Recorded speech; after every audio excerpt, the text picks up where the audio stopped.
ಹರಿಃ ಓಂ ಗುರವೇ ಸರ್ವಲೋಕಾನಾಂ ವಿಷಜೇ ಭವರೋಗಿಣಂ ನಿಧಯೇ ಸರ್ವವಿದ್ಯಾನಾಂ ದಕ್ಷಿಣಾಮೂರ್ತಯೇ ನಮಃ. ಎಲ್ಲರಿಗೂ ನಮಸ್ಕಾರಗಳು. ಓಂ ಶ್ರೀಂ ಶಂ ಶನೇಶ್ವರಾಯ ನಮಃ. ತತ್ಪುರುಷಾಯ ವಿದ್ಮಹೇ ಮಹಾಸೇನಾಯ ಧೀಮಹಿ ತನ್ನೋ ಷಣ್ಮುಖಃ ಪ್ರಚೋದಯಾತು. ಶ್ರೀವಳ್ಳಿ ದೇವಾಸೇನ ಸಮೇತ ಸುಬ್ರಹ್ಮಣ್ಯೇಶ್ವರ ಸ್ವಾಮಿಯೇ ನಮ ಮನಸಾ ಸ್ಮರಾಮಿ.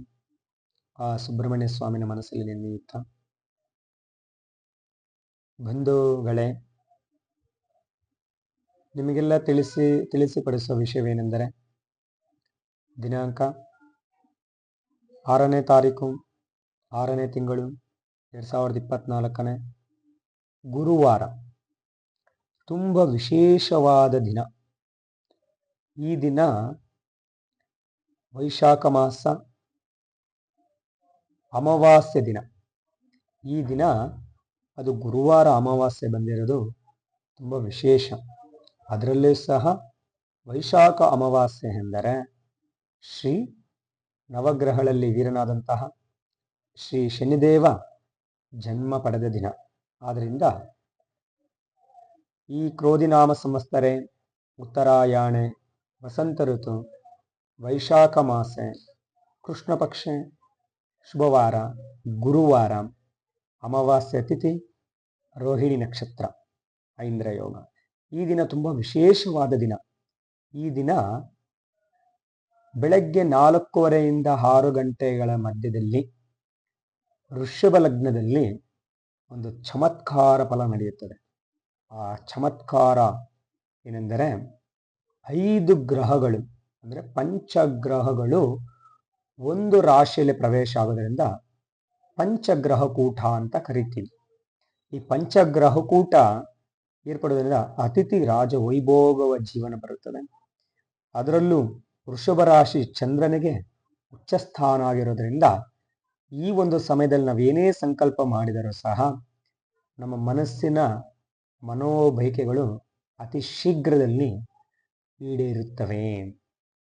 ಈ ಪಂಚಗ್ರಹಗಳು ಯಾವಂದ್ರೆ, ಸೂರ್ಯದೇವ, 1 ಸೂರ್ಯಗ್ರಹ, 2 ಚಂದ್ರಗ್ರಹ, 3 ಬುಧಗ್ರಹ, 4 ಶುಕ್ರಗ್ರಹ. ಈ 4 ಗ್ರಹಗಳು ಜೊತೆಯಲ್ಲಿ ಗುರುಗ್ರಹ, 5 ಗ್ರಹಗಳು ಒಂದೇ ರಾಶಿಯಲ್ಲಿ ವಾಸವಾಗಿರೋದನ್ನ ನಾವು ಪಂಚಗ್ರಹ ಕೂಟ ಎಂದು ಕರೆಯುತ್ತೇವೆ. ಈ ಪಂಚಗ್ರಹ ಕೂಟದಲ್ಲಿ ಅವತ್ತು ರೋಹಿಣಿ ನಕ್ಷತ್ರ ಇರೋದ್ರಿಂದ ಆ ರೋಹಿಣಿ ನಕ್ಷತ್ರ ತುಂಬಾ ಉತ್ತಮವಾದ ನಕ್ಷತ್ರ. ಆ ರೋಹಿಣಿ ನಕ್ಷತ್ರದಲ್ಲಿ ಸೂರ್ಯಗ್ರಹ, ಚಂದ್ರಗ್ರಹ, ಬುಧಗ್ರಹ, ಶುಕ್ರಗ್ರಹ 4 ಗ್ರಹಗಳಿರುತ್ತೆ. ಮತ್ತು ವೃಷಭ ರಾಶಿಯಲ್ಲಿ ಗುರು ಇರೋದ್ರಿಂದ ತುಂಬ ವಿಶೇಷವಾದ ದಿನ. ಈ ಸಮಯದಲ್ಲಿ ಯಾವುದೇ ಮನುಷ್ಯ ಸ್ತ್ರೀ ಆಗಲಿ ಪುರುಷ ಆಗಲಿ ಕಷ್ಟಗಳನ್ನು ಅನುಭವಿಸ್ತಾ ಇರ್ತಾರೋ, ತಾವು ಸಾಲಬಾಧೆ ಆಗಿರ್ಬೋದು, ಉದ್ಯೋಗ ಸಮಸ್ಯೆ ಆಗಿರ್ಬೋದು, ದಾಂಪತ್ಯ ಕಲಹ ಆಗಿರ್ಬೋದು, ಕೋರ್ಟ್ ಸಮಸ್ಯೆಗಳಾಗಿರ್ಬೋದು, ಏನೇ ಸಮಸ್ಯೆ ಇದ್ದರೆ ಕೂಡ ಈ ಒಂದು ದಿನ ಬೆಳಗ್ಗೆ 4:15 6 ಗಂಟೆ ಮಧ್ಯದಲ್ಲಿ ತಮ್ಮ ಕಷ್ಟಗಳ ನಿವಾರಣೆ ಆಗಲಿ ಅಂತೇಳಿ ಆ ಭಗವಂತನ ಮನಸ್ಸಿನಲ್ಲಿ ಸ್ಮರಣೆ ಮಾಡೋದರಿಂದ, ಪೂಜೆ ಮಾಡೋದರಿಂದ, ಹವನ ಮಾಡೋದರಿಂದ, ಹೋಮ ಯಜ್ಞ ಯಾಗಾದಿಗಳು ಮಾಡೋದರಿಂದ ಎಲ್ಲ ಸಮಸ್ಯೆಗಳು ಪರಿಹಾರ ಆಗುತ್ತವೆ.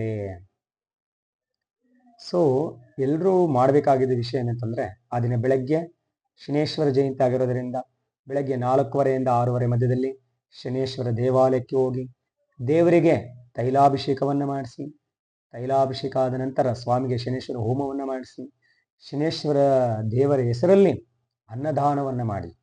ದಾನಗಳಲ್ಲಿ ಶ್ರೇಷ್ಠವಾದ ದಾನ ಅಂದರೆ ಅನ್ನದಾನ. ಅನ್ನದಾನಕ್ಕೆ ಸ್ವಲ್ಪ ಎಳ್ಳು, ಸ್ವಲ್ಪ ಜೀರಿಗೆಯನ್ನು ಹಾಕಿ ಸಾಸಿವೆ ಎಣ್ಣೆಯಿಂದ ಪ್ರಸಾದವನ್ನು ತಯಾರು ಮಾಡಿ ಅದನ್ನು ಜನರಿಗೆ ನಾವು ಅನ್ನ ಸಂತರ್ಪಣೆ ಮಾಡಿದ್ದಾಗ ಸಕಲ ಕಷ್ಟಗಳು ಪರಿಹಾರ ಆಗುತ್ತೆ. ಆದ್ದರಿಂದ ತುಂಬ ವಿಶೇಷವಾದ ದಿನ. ಮತ್ತು ಯಾರಿಗೆ ಪಿತೃಶಾಪ ಅನ್ನೋದಿರುತ್ತೋ, ಪಿತೃದೋಷ ನಿವಾರಣೆಗೋಸ್ಕರ ತೀಲ ಹೋಮ ಮಾಡಿಸ್ತಕ್ಕಂಥವರು, ನದಿ ಸ್ಥಳಗಳಲ್ಲಿ ತೀಲ ಹೋಮ ಮಾಡ್ತಕ್ಕಂಥದ್ದು, ಪ್ರೇತ ಶಾಂತಿ ಮಾಡ್ತಕ್ಕಂಥದ್ದು, ನಾರಾಯಣ ಬಲಿ ಪೂಜೆ ಮಾಡ್ತಕ್ಕಂಥದ್ದು ಪಿತೃದೋಷ ಪರಿಹಾರಗಳಿಗೆ ತುಂಬ ವಿಶೇಷವಾದ ದಿನ. ಯಾರಿಗೆ ಪಿತೃಶಾಪ ಇರುತ್ತೋ ಅಂಥವರು ನದಿ ತೀರಗಳಿಗೆ ಹೋಗಿ ನದಿ ತೀರದ ಪ್ರದೇಶದಲ್ಲಿ ಪಿತೃಶಾಂತಿ ಹೋಮಗಳನ್ನ, ತಿಲ ಹೋಮನ್ನ, ಪ್ರೇತಶಾಂತಿ, ಮೋಕ್ಷಗುಂಡ, ನಾರಾಯಣ ಬಲಿ ಪೂಜೆಗಳನ್ನು ಮಾಡೋದ್ರಿಂದ ಪಿತೃದೋಷ ಅನ್ನೋದು ನಿವಾರಣೆ ಆಗುತ್ತದೆ. ಆಮೇಲೆ ಗುರುವಾರನೇ ಈ ಅಮಾವಾಸ್ಯೆ ಬಂದಿರೋದ್ರಿಂದ, ಅದು ವೈಶಾಖ ಮಾಸ ಅಮಾವಾಸ್ಯೆ ಬಂದಿರೋದ್ರಿಂದ, ಮತ್ತೆ ಶನೇಶ್ವರ ಜಯಂತಿ ಬಂದಿರೋದ್ರಿಂದ ತುಂಬಾ ವಿಶೇಷವಾದ ದಿನ.